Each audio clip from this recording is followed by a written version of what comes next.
Hello, everyone. Thanks for being here to the first webinar of the Co-VAL project. The Co-VAL project is an Horizon 2020 project focusing on the value of co-creation in public services. And this is our first webinar. We will just wait a couple of minutes for attendees who are pouring in. So welcome everyone while you're joining. While we wait for the other attendees to join in, let me just give you a brief overview of the platform and how it works. Now, you all will be able to pose questions anytime during the presentations of today. To do so, you have to activate the question panel and submit a question. Obviously, we will not answer the question immediately, but I will take care of gathering all the questions and posing the question later to the speakers.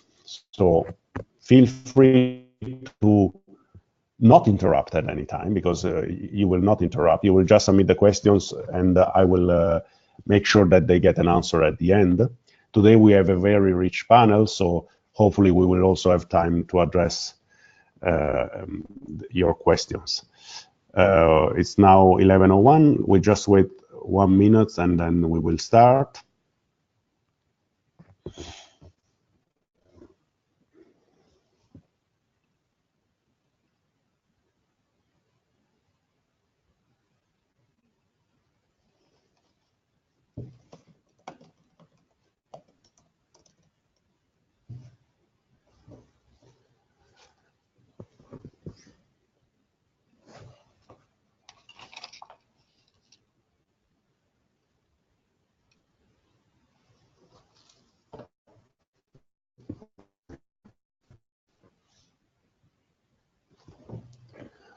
Okay.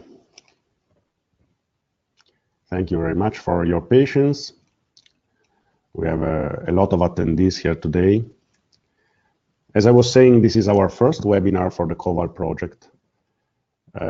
It will focus on a long-term view of the evolution of public administration.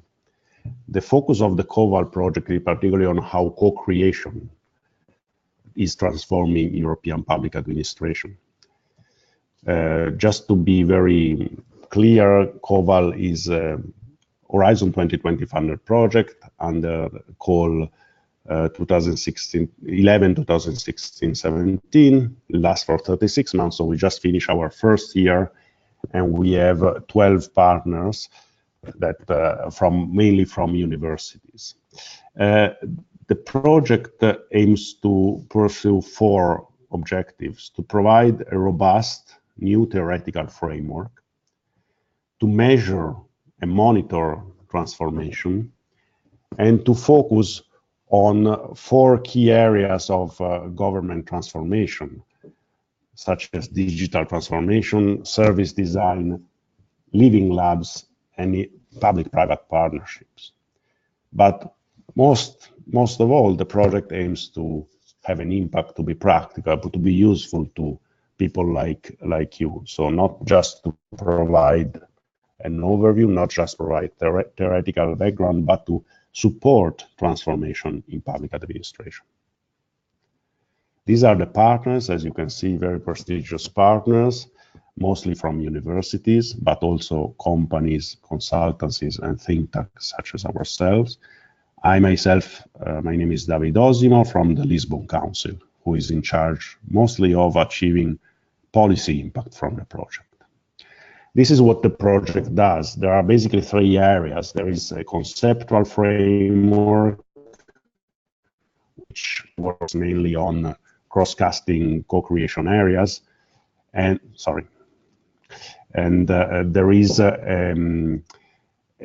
below you will see the empirical work being done on the key areas of transformation, and then on the right side you can see the policy impact. So elaborating, making sure that the recommendations and the findings that come out of the theoretical part and of the empirical part get translated to policy impact. To be concrete, we have already delivered a number of intermediary results namely theoretical frameworks, the process tracing exercise on digital government, cross-country comparison of service design, literature review on living labs, and on the right side you see the first policy paper on how local government reform is fundamental to Europe's digital success. Excuse me, seems that there is okay, it seems that there is a problem with seeing my presentation. Let me see. I will show it again. Please confirm that you can see this now this time. Can you see it now? Okay. A small technical glitch. Let me try without the camera and redisplaying the presentation. No, still not visible? It is visible. Oh, great. Excellent. I'm sorry about that. So as I was saying, anyway, my part is purely an introduction, so it's not what matters. As I was saying, we have a theoretical part, an empirical part, and a policy part. And today we will focus on the general development in WP3, on the general development of digital policy, and in particular digital government policy in the member states. Now, today you will hear, and we're lucky enough to have here presenting Miguel Alvarez Rodriguez from the European Commission, who has been in charge of a groundbreaking study looking back at 20 years of e-government, of digital government. The study is not yet published, but we will have a first sneak peek into the key findings. So thank you very much for being here. And on the other side, there will be partners from the Co-VAL project, from the different member states who have studied the development of digital government through this process tracing methodology throughout the years. So it's a kind of, we first have a general overview, a systematic overview based on the finding of the European Commission study, and then we will have, if you want, some kind of live reporting from the member states, saying what's going on or what's the perspective. Let me just finish by showing the key, the fundamental contact details for any additional information. So without further ado, and hopefully without any further technical problem, let me give the floor to the Lisbon Council office that you see, Stefan Lewczynski and Miguel Alvarez Rodriguez.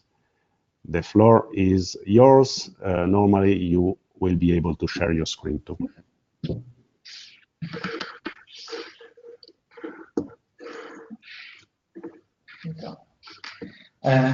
Ladies and gentlemen, good morning, everyone. Thank you very much to the Lisbon Council, to David, to Stefan for bringing this opportunity, giving us this opportunity to present this study, this report.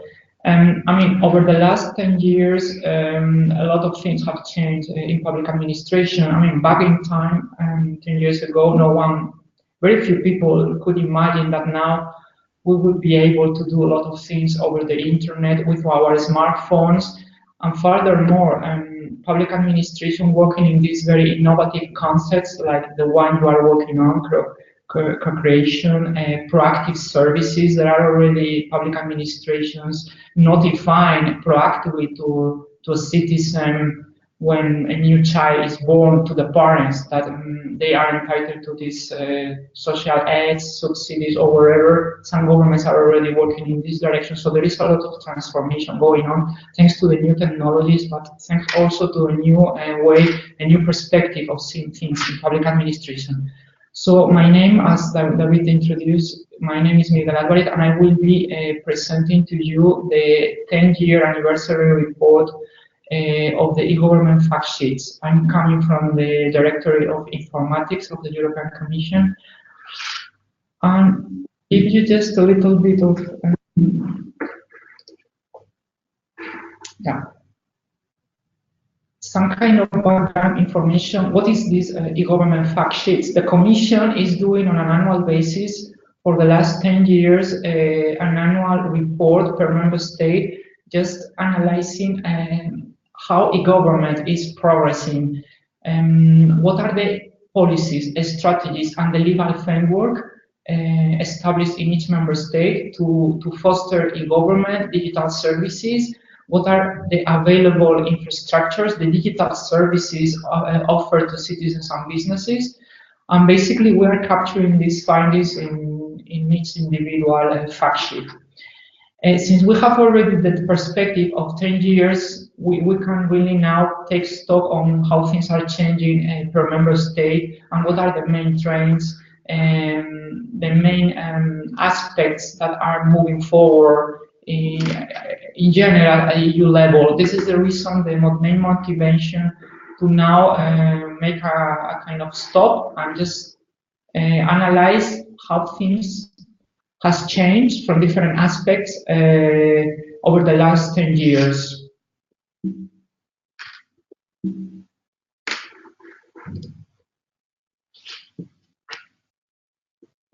Yeah.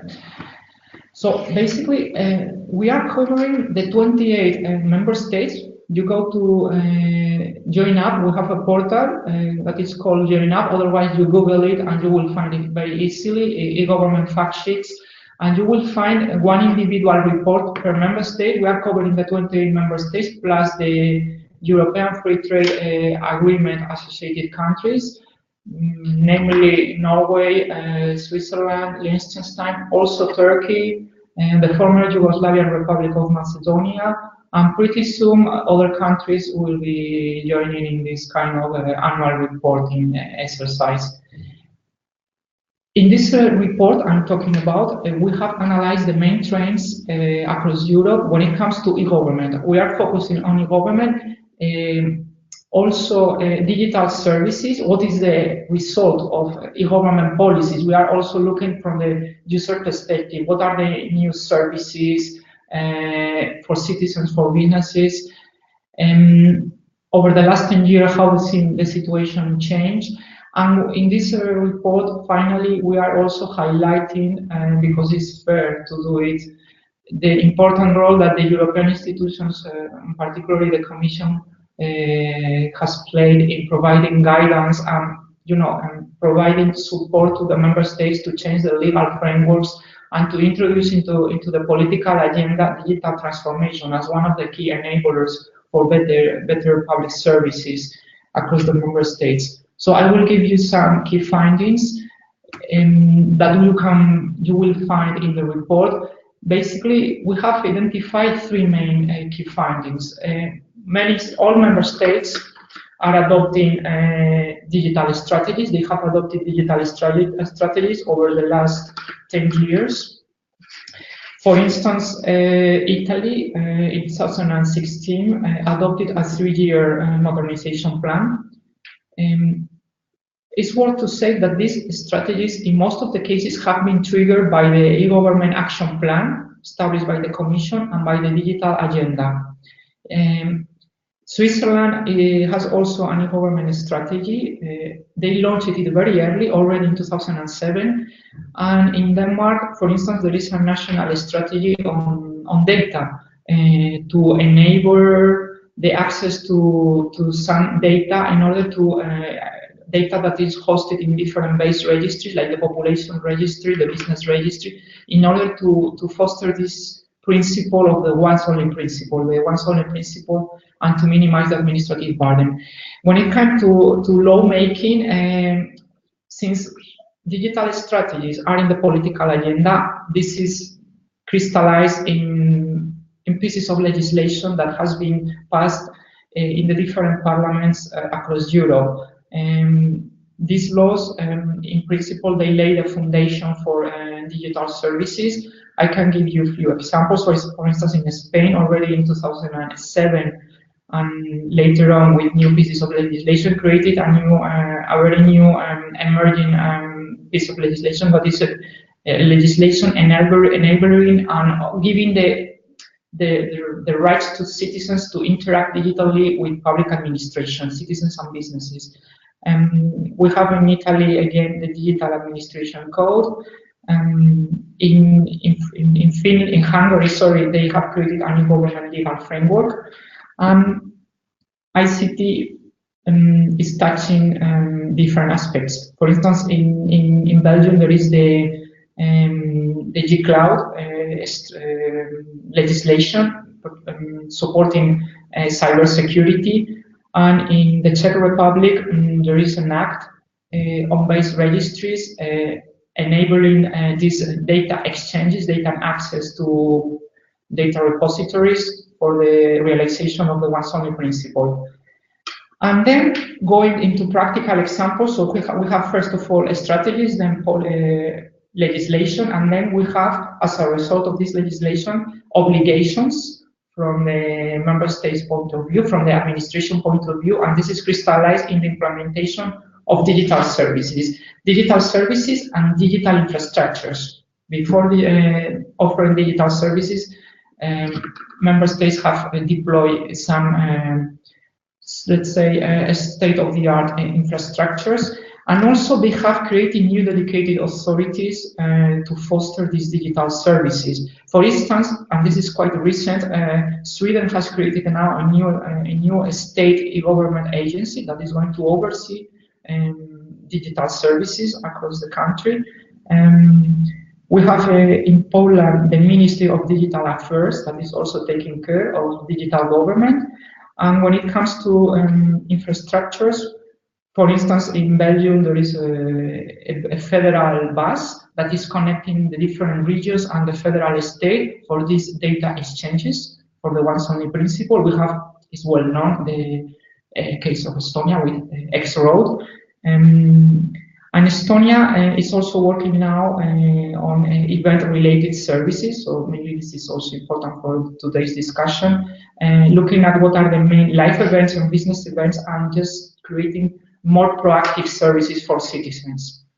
So this is in a nutshell. I don't have time to go through more examples, but basically once the report is published, you can go through these examples, but these are the three main trends. In the report, you will find also what is right now the current political and legal highlights across the member states and other countries that we are analyzing. And we can see here that there is a lot of things going on. Last year, we have spotted that there are already 33 political communications, 33 political communications, 43 laws, and other financial instruments used by the government to digitalize public administration and to foster digital services. When it comes to particular infrastructures, most of the governments have deployed or are in the process of deploying some fundamental enablers or building blocks. For example, EID, and we have as a key enabler the IRAS regulation. E-procurement is something that is also in the agenda of many administrations to be more efficient and to also comply with the principles of transparency, competition, and so on. E-signatures and e-documents. Some governments, for instance, the case of Spain, have created a very comprehensive interoperability framework to digitalize documents at all levels, covering the whole life cycle, since the citizen is just producing a document and is submitting this document until the moment that an administration needs to notify something to a business. So all these processes are in the process of being digitalized. Data protection and cybersecurity are definitely in the agenda of the governments. There is a lot of things going on, blockchain, new technologies as well. And when it comes to the provision of digital services, we have detected these major trends. In principle, as we could expect it, the largest chunk of services are offered to citizens. 75% of the digital public services that we have spotted are offered to citizens, and there is a huge importance to health. Health now is taking, in our statistics, is 15% of the services are related to health matters. Residence and other formalities is coming later on with 6%, work and retirement, and then we have other marginal areas, important domain areas like justice, family, education. And when it comes to doing business, there is also a lot of attention to business, to attract foreign investors, national investors, so governments are doing a lot of effort to be more attractive and to streamline the processes about doing businesses, all the administrative procedures. And finally, what is the role of the Commission in this digital transformation? Well, there are three, let's say, three main streams. Political initiatives, of course, and recently we have the Tallinn Declaration, the Tallinn Ministerial Declaration, where important principles were adopted, like the principle of open by default and the principle of interoperability by default.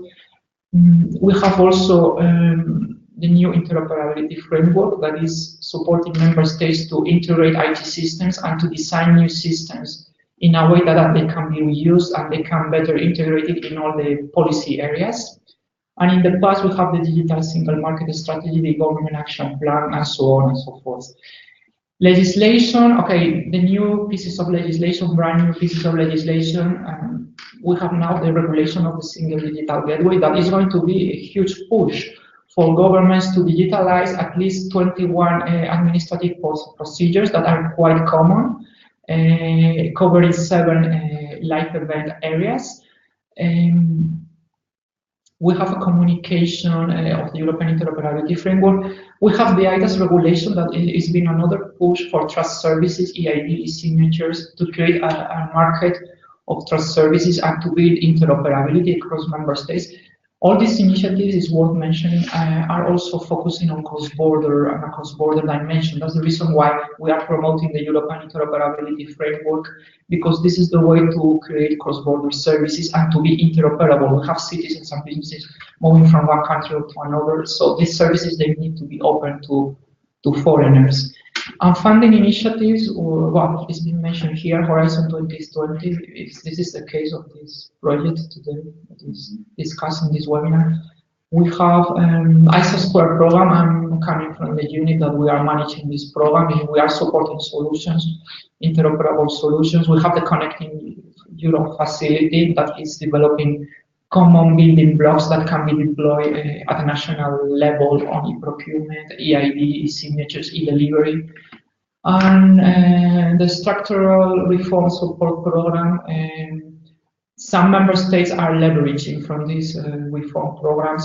And actually, we have another study where we are spotting indeed how member states are using this semester. We call it the semester report, and we analyze how the different funding instruments of the Commission are used by member states to digitalize services. And finally, I'm concluding the question mark, where can I find the report? Well, unfortunately, the report is being a bit delayed, so we don't expect to be published before January. We want to have a political, let's say, a political stamp on the report, because in a way, it's a report coming from the Commission showing to the member states what they are doing and also how the Commission is supporting. So we want to have some political support. So we are expecting for the Commissioner to sign the foreword. In any case, we will announce in due time when the report is published, and you will be able to find it. In the meantime, next year there will be an update of these fact sheets, taking stock on what's been done this year in 2018, and those fact sheets will be published in 2019. These fact sheets will be revamped, and now we are including also these ones only principles, so we are also monitoring how governments are integrating base registries and this fostering these data exchanges. So that's it. Thank you. Thank you very much, Miguel. I think this was an excellent presentation that to stimulate the curiosity of all the audience. Already many people asked at least for the slides, and I am sure that you will get a lot of attention to the new report, because it covers areas which are really a matter not just of interest but of daily practice by all member states. Now, I would like to take this opportunity to yes, more question coming in the slides and the recordings. Just to clarify with everyone and put everyone at peace, we will upload the slides and the recording on the Co-VAL website, and I will show the website again at the end. It's coval.eu. But thank you for your interest. Now, if we can start the round of observation and comments. We have many qualified discussants today from the member states. These are partners of the project who have done their own what we call policy and process tracing exercise. We will be published next year in a report, in a deliverable of the Co-VAL project, but they can already bring a fresh perspective about what they have found in their work. So without further ado, perhaps we can start with Ada Scupola, and if you can briefly introduce yourself too, and show your camera, please. Yes, I'm trying to share my camera. Okay. Yes. We can see. Yeah, thank you very much. And my name is Ada Scupola, and I am an associate professor at Roskilde University. And I have been Roskilde University in Denmark, and I have been over the last few months looking in detail what has been going on in Denmark concerning digital transformation in the public service, the public sector, by using using this process tracing method. And I have to say, Miguel, that your findings very much confirm what I have been seeing happening in Denmark over the last 20 years, actually. I mean, concerning strategies, for example, in Denmark, we have been having there has been an official plan to have a strategy every 4 years, but in reality, they have been revised every 2 years, and they have been very good implemented. In fact, I mean, Denmark, as perhaps most of you know, is one, if not the first, in the DESI index to be in the implementation of digital services. And the legislation, I have to say, has also followed the trend of digital transformation.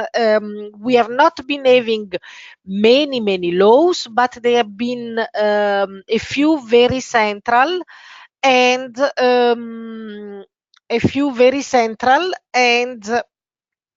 can you hear me? Can you hear me?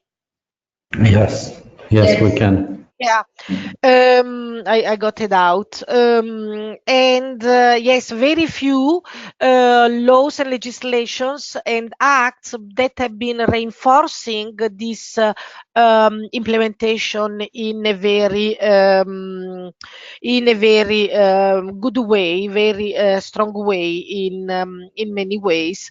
And recently also the last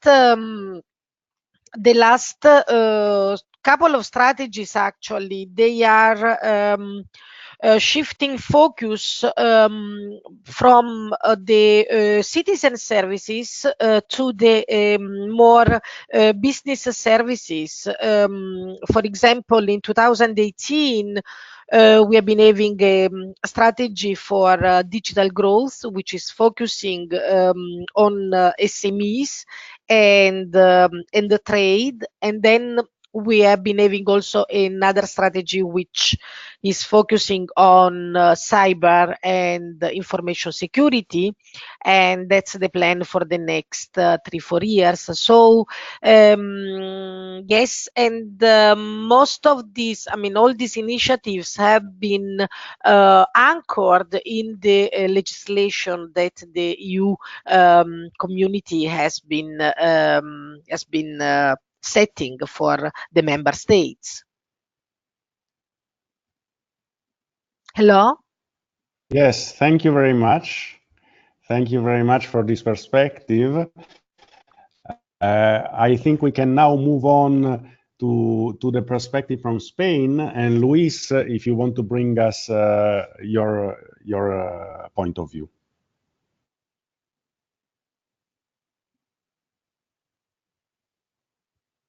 We cannot hear you, Luis. Yeah. Can you hear me now? Yes. Good. Thank you, David. Thank you, Miguel, also for this very good presentation. Well, in Spain, we also have a team. They're working on in these things. By the way, Fernando de Pablo is one of working with us in this, so Miguel, you know him very well. What I would like to tell you is what I think can be the basically what we have been doing in this area for a long time, as also Miguel was saying, that in Spain has provided some very good examples. In fact, the OECD report flagged Spain as best practice among especially the big countries, has been considered in some indicators as the leading country in terms of digital agendas, e-government, among the not the small countries that are more advanced in some things, but big countries that are more difficult to manage. And here we have been strong, not only for in general strategies, for example, for private sector, for business digitization, e-commerce, but for public sector, we've been strong in the use of, for example, interoperability, one of the samples that Miguel was providing, and decentralization. I think this is one of the key strong points in Spain. The electronic administration in general, use of big data, for example, in services like e-health. So I think we have a strong point in our policy design and implementation. Now we also have a very interesting new digital agenda, but this now, unfortunately, due to the political situation, is kind of in the pipeline. It has been because of the change of government a few months ago, so it has not been approved. But I think that there is always progress in this area.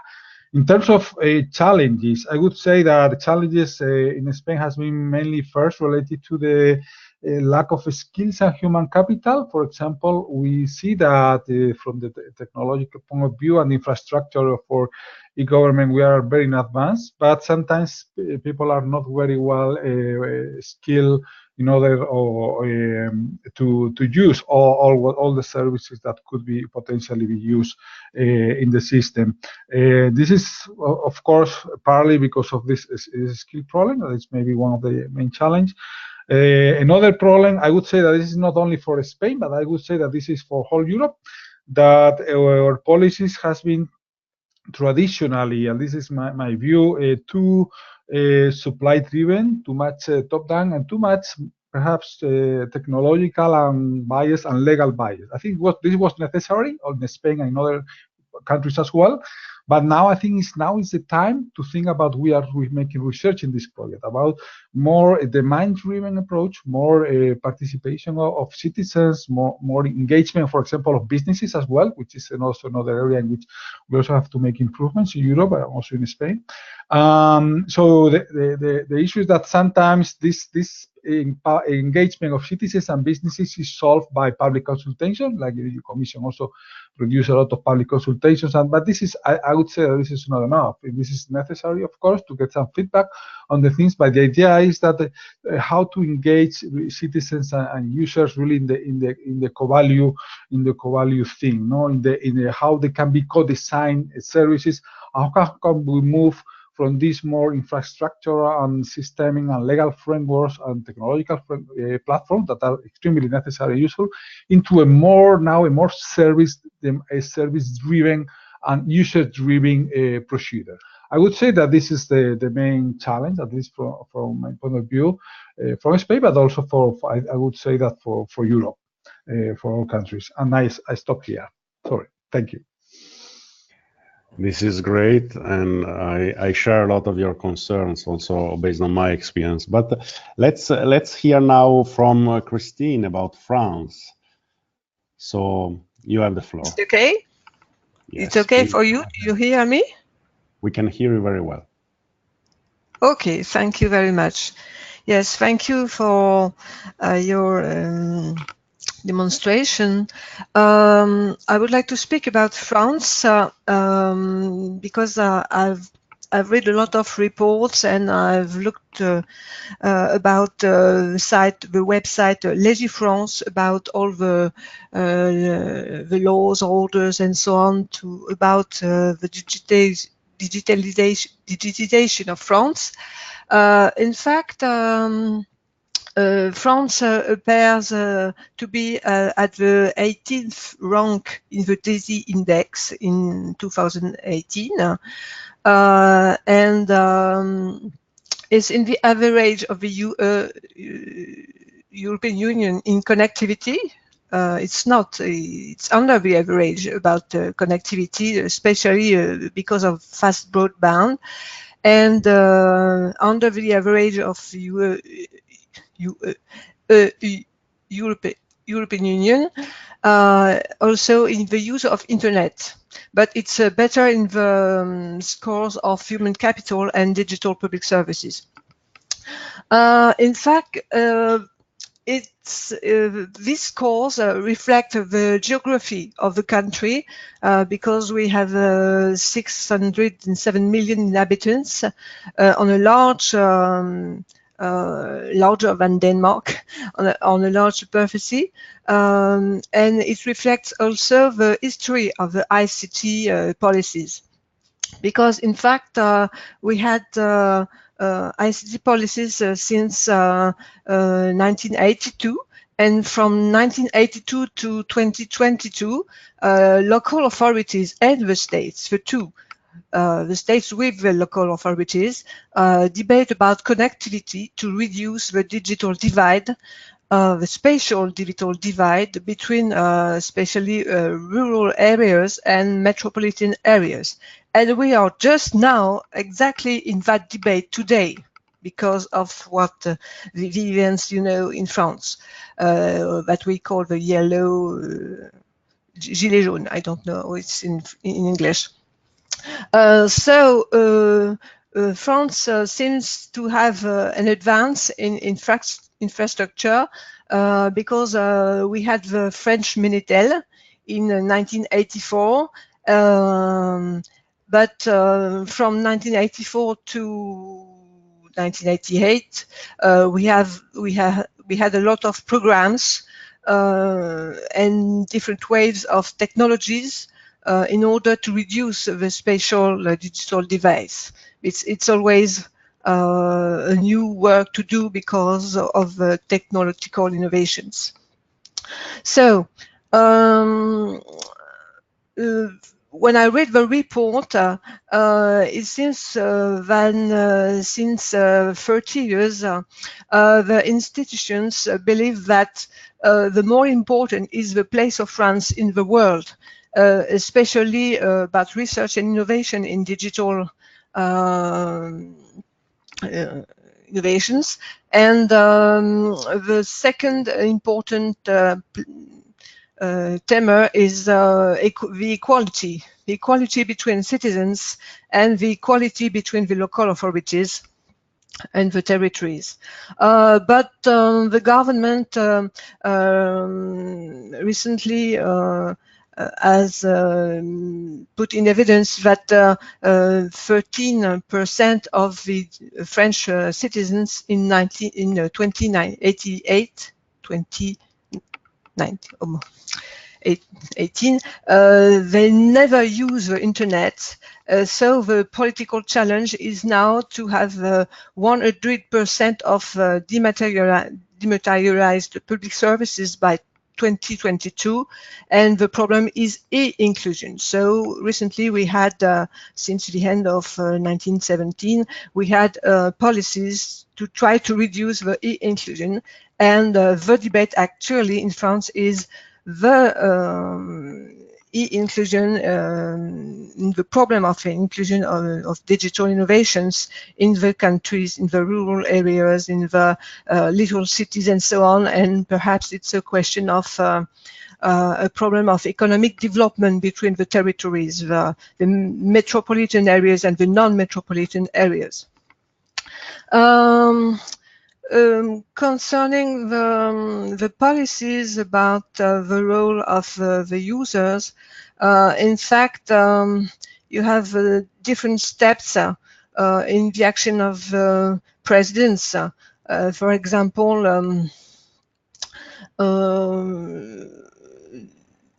at the time of Lionel Jospin as a prime minister, the shift, the more important question was to go from Minitel technology to the internet technology, because it was a problem for France to be on the right technology. Under Nicolas Sarkozy, the question was the modernization of administration and the startup economy. Under François Hollande as president, the question was the digital republic and to create new laws and new rights for citizens.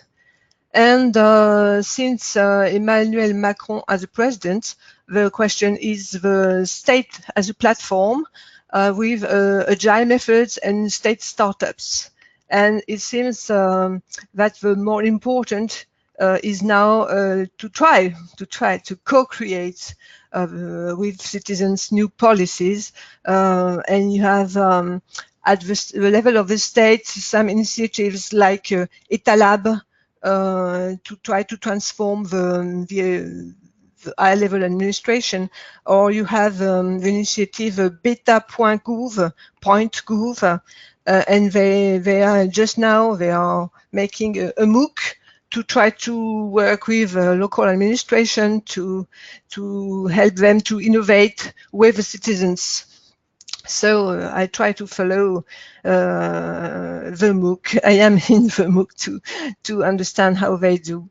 And you have a lot of discourse about co-creation, service design, experimentation, online consultations, and so on. And my conclusion will be that it's very strange, because when I've made that report, it seems there is a lot of laws, a lot of initiatives, a lot of tools from the state to the local authorities.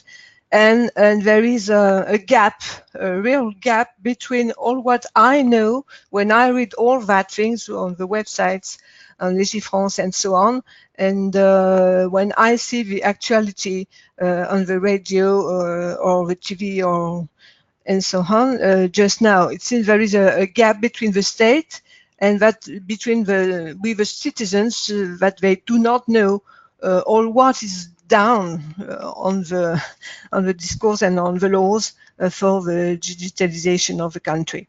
Thank you very much. Thank you very much, Christine. I think it is so insightful to not only take the long perspective over the years, but also to listen to how digital government interacts with all the key priorities, the key policy priorities. And we mentioned a lot the role of local authorities, the role of rural areas, and we know how much the rural city divide is important in understanding the changes that are going on in our society, and the Gilets jaunes phenomenon, but also the populist movement, and also the vote pattern. There is so much difference between cities and countryside, and certainly digital government has a role to play. Now, before we move to the last two, just to steer a little bit of the attention, because I realize we have had a lot of direct speeches. I want to share with you just one slide. We have mentioned a lot the importance of DESI and data and so on. I don't know if you can see this. These are the data coming from the European Commission. Across the years, this is the uptake of a government. And what you can see is the major difference between member states. This is Italy down here, progressing very slowly, and this is Denmark, which basically since 2012 has had the vast majority of people using digital services. France is second, and you can see Belgium and the others more or less in the middle. Anyway, let's go back to the discussion and let's move back to the speakers. So we now have Francesco Moeddu about Italy. Good morning, everybody. My name is Francesco Moeddu, and I'm Associate Director at the Lisbon Council. I will briefly give some insights about the Italian case. So it's pretty obvious that Italy is not scoring well in all dimensions that compose the DESI index. In fact, there are some issues. From one side, there are structural disadvantages regarding the connectivity infrastructures. And on the other hand, the level of literacy and human development related to IT in Italy is quite low. On the other hand, there's always been a pluricentric governance with a functional view of ICT, rather than a truly coordinated steering group at a central level. In this way, necessary regulations and investments has always been hindered. And the role of digital transformation is considered mainly as a technical issue, rather than a policy issues and a source of competitive advantage for the countries and its population. This has changed a lot with the establishment of the Italian digital team, which has brought an agile approaches to fill existing gaps in some key areas of needed improvement. On the other hand, the current political priorities are not focusing on digital transformation. In fact, in the new, let's say, contract between the main political forces which are governing Italy, digital transformation is basically not mentioned. And on the other hand, the temporary role of the digital team probably may hinder the transformation that is going on at the moment in Italy. However, also related to what Miguel was presenting, there have been two main, let's say, framework that has been brought about by the digital team. One is the 3-year plan for ITC in public administration, 2017-2019, which is basically the strategic and economic policy document that presents the evolution of the public administration information system. So the objective of the plan is to rationalize the expenditure of the administration, improving the quality of services. Basically this plan established 3 main development models. At national level, rules and standards are defined so that the platforms that optimize investments are implemented and enabled. And at the central and local administration, there is the possibility to develop services according to specific needs, using internal or market skills. On the other hand, the private sector is able to establish long-term investment programs and exploit new market opportunities by creating solutions that integrate with national platforms. Related to the Italian plan is the data analytic framework, which was basically developed and implemented by Raffaele Lillo, the Chief Data Officer of the Italian Digital Team.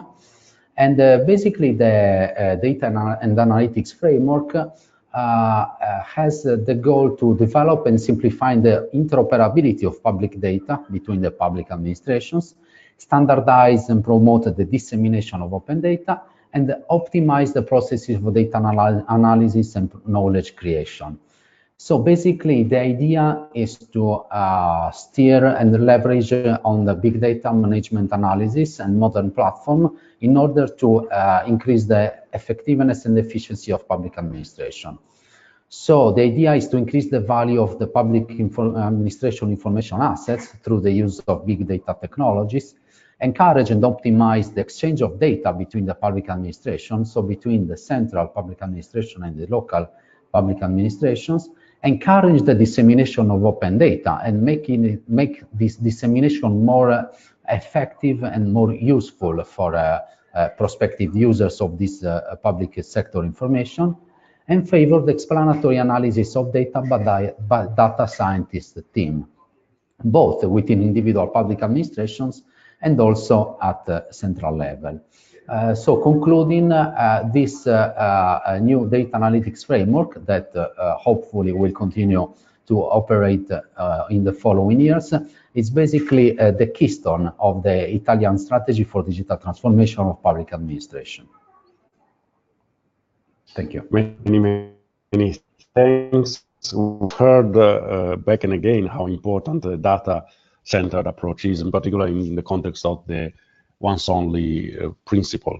Last but not least, Stephanie, my colleague from the Lisbon Council offices, will present the case of Belgium. Hello. Hi. So, hi, my name is Stephanie Leszczynski, and I'm Senior Director at the Lisbon Council. Thank you very much, Miguel, for your presentation and for compiling all this data. I did it just for Belgium, and so I can say respect that you did it for all the member states, really. So I'd like now to highlight some of the key points for Belgium, which belongs to the high-performing cluster of countries in the DESI index. So it actually ranks on the position 8 in this year index. And since the 2000s, Belgium has adopted strategies to digitalize its public administration, to simplify it, and I found no less than 12 strategies actually since the 2000s at the federal level, but also at the regional levels. Miguel, you highlighted the importance of e-government infrastructure, and I'd like to stress 3 of them for Belgium, which are actually very important, and I think it's also why it reflects so well on his positioning in the DESI index. So Belgium first was an early adopter of digital portals, citizens portals. The first one, Belgium.be, was launched as early as 2002, so very, very early. And it evolved over time, and still now in the current Digital Belgium strategy, it's a key feature. So they really stress the importance of a single digital portal, where citizens and businesses can register and report all their life events to their governments, but in a digital way. The second key infrastructure is e-signature. So here it's really remarkable. Belgium was the first Belgian electronic ID was launched in 2003, but in 2004, Belgium was the first country in the world to issue an e-ID with the portrait of the holder stored in a microchip. So very remarkable. And in terms of e-invoicing, I also wanted to highlight this infrastructure, because there are also good achievements in Belgium, and especially in the Flemish government, one of the 3 regions. The Flemish government no longer accepts paper invoices since the beginning of 2017, and for all the new contracts with the local government. So as mentioned, Belgium is a very complex country when it comes to administrative division, and so you have the federal state, the 3 regions, and also the 3 language communities. And quite logically, I would say that local authorities also are very powerful. So it's probably not a coincidence that Belgium was, Belgium cities such as Ghent, for example, were really at the forefront already in 2010 when it comes to local e-governments. And they signed actually in 2010, like almost precisely 8 years ago, they signed the Citadel Statements, making the Malmö vision real by identifying what local e-government really needs. And this is really considered as a strong starting point for European policies on local governments. And so that was signed in Ghent, really pushed for by the Flemish government. And when you put this in perspective with the guide on e-governments that was published for local and regional governments by the European Commission, that was made only in October 2017. So you can see that Belgium here was really at the forefront. Briefly, I also wanted to comment on one of your points, Miguel, on the health and the fact that newly available services for citizens are a lot in this sector. Again, this is in the Belgian strategy to really put health as one of the main features, and they want to actually create a digital health valley. If I can just illustrate that with one example I know well, it's the Zorglab Aalst. So it's a program in the city of Aalst in Flanders, where they actually designed this program to help the elderly to stay longer at home independently. And this is designed as a living lab. They are in co-creation mode with the citizens. And the results of this program were so good that it actually triggered the municipal authorities to think more ambitiously and to really think about their city as a digital healthcare hub. So they want to attract more companies dealing with digital healthcare service and products. And they want to maintain a good dialogue with them, and with the main goal of providing good healthcare services for their aging population. I also wanted to mention that not everything can be rosy in this situation, so Belgium also has challenges. One of them, according to me, is the implementation of their Once Only Act. So this act also, of course, refers to the once only principle in the Tallinn Declaration on e-government. And that was one of the features of this current federal government, to really make it a reality in the Belgian administrations. But while analyzing all the press releases from the Chancellery, you can actually see that the government keeps urging its administration to implement it, and it's not going to be a reality by the end of this term. Unfortunately, the administration is not on track. So this is one of the points where it could actually still make improvements. And briefly to conclude, so based on the Belgian case, I would say that it really pays off to be a first mover in terms of e-government infrastructure. It reflects, Belgium was really adopting this infrastructure like citizens portal, e-signatures, and so on, really early, and probably this is also why they reflect so well on the DESI index. And I also wanted to say that at subnational levels, like local levels, for example, are really an important player to have on board. And in very decentralized countries like Belgium, the local level can actually be your best partner in crime when you want to implement meaningful digital transformation measures. Thank you. Thank you very much, Stephanie. It's good that you mentioned the challenges ahead, and I think many countries are facing similar challenges, particularly with the implementation of the once only. Thank you, everyone. We are approaching the end of the webinar. I think it's extremely useful and insightful to have this balance of EU and local view. There are two questions left that I haven't addressed, and I would like to summarize. First, the question from Barbara Kutzmanaite, I'm sorry if I say it wrong, if we can have some practical example of successful co-creation. No, I cannot do that now because of reason of time, but just let me remind you that the project overall is about co-creation, and what we have addressed today is only a specific part about policy and process tracing in digital governance. So next year we will actually publish a policy paper precisely on the topic, and we will have a a meeting on that, so we will keep you informed, and of course we will address your question in the next reports and presentations. The other question is very important, and I would like to see if perhaps Ada can answer that. There is a question on how to better balance demand and supply side in digital transformation. This comes from Matt Castare.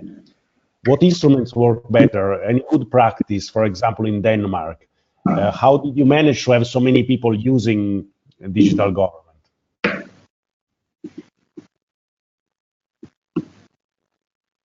Ada, are you there? Can you address this?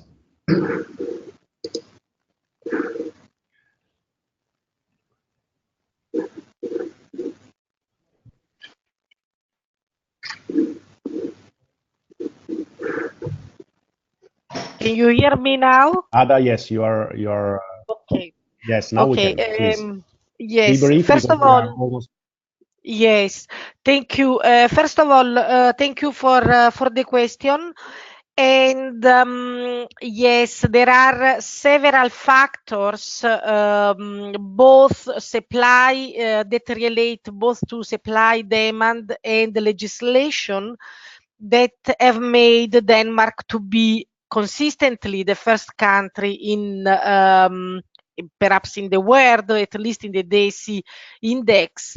And this is first, we have a very strong infrastructure, also dictated by the legislation. I mean, there has been focus on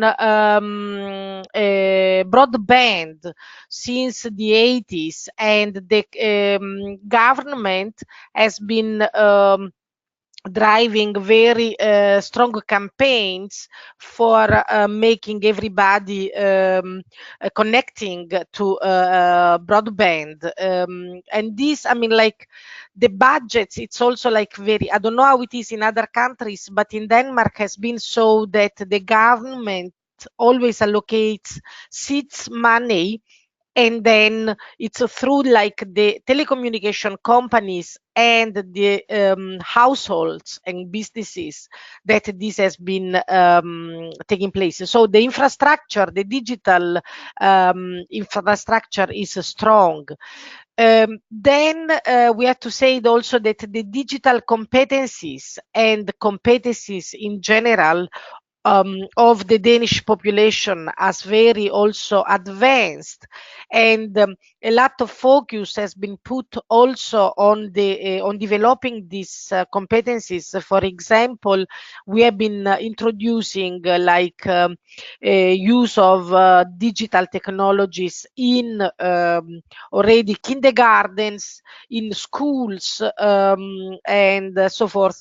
And then there has been a very strong focus from the government also to use the development of services and digitalization to also develop an industry concerning this. So we have very advanced kind of niche software companies. So I would say, as also Luis has said, it has been mainly really top down, but this top down has also created somehow a little bit of a demand side, but it has been mainly like supply, I mean mainly demand from the government. But as I already said briefly at the beginning, since the beginning of the 90s, the digital strategies have gone hand in hand with the other strategies of the government, so that they have been complementing each other with strong focus. And even like our government has been restructured to accommodate digitalization in digital transformation.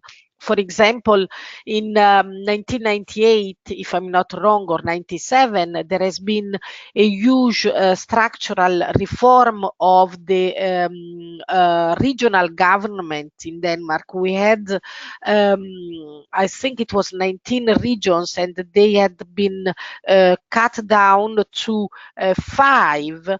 And this because it made the transformation easier and would consolidate also some municipalities so they could afford this transformation. So everything, I mean, there has been really a very strong focus about this, and the idea is to provide better services to the citizens and to the businesses, but also to increase efficiency within, and to save, of course, money by increasing efficiency within the public sector.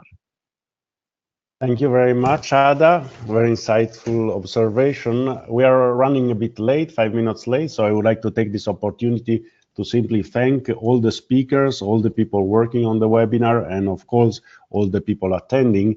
We hope this is just the beginning of a beautiful collaboration with all of you, and we will follow up soon with the next activities of the project and the deliverables and information about the reports that you have. You're also curious about, both Co-VAL reports and the European Commission report that Miguel has presented. Thank you very much, and goodbye.